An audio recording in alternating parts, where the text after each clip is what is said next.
Magandang araw mga Lods, pag-uusapan ulit natin ngayon ang paparating na bakbakan ng ating pambansang kamao Manny Pacman Pacquiao at reigning WBC welterweight champion Mario Barrios. Sa open workout ni Mario Barrios nung linggo ay sinabi niya na sobrang nahihirapan silang kumuha ng sparring partner na gaya ng estilo ni Manny Pacquiao.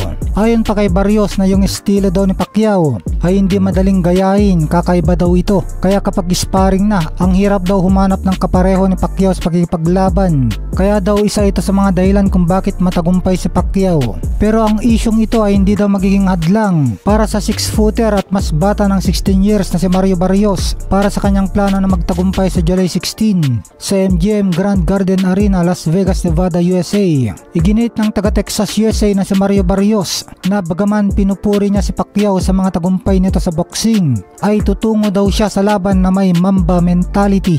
Hindi daw siya nagsasanay na may mentalidad na lalaban sa isang icon o isang alamat, dahil kung tutuusin daw ay parang isang ordinaryong boksingero lang si Pacquiao na sumusubok na agawin ang kanyang titulo. Nirerespeto daw niya lahat ng magagandang nagawa ni Pacquiao sa sports na boxing, pati na rin ang pagkatao ni Pacquiao sa labas ng lona. Pero pagdating sa gabi ng laban, lahat daw ng respeto ng mga ito ay mawawala sa kanya. Excited daw itong si Barrios na ipakita ang kanyang husay at kabataan niya at gagamitin lahat ng kalamangan na nasa kanya para siguruhin na ang kanyang kamay ang itataas pagkatapos ng laban. Si Pacquiao na natigil ng 4 na taon sa suntukan ay malinaw na underdog, pero buhay ang pag-asa dahil sa kanyang mayaman na karanasan at maningning na track record.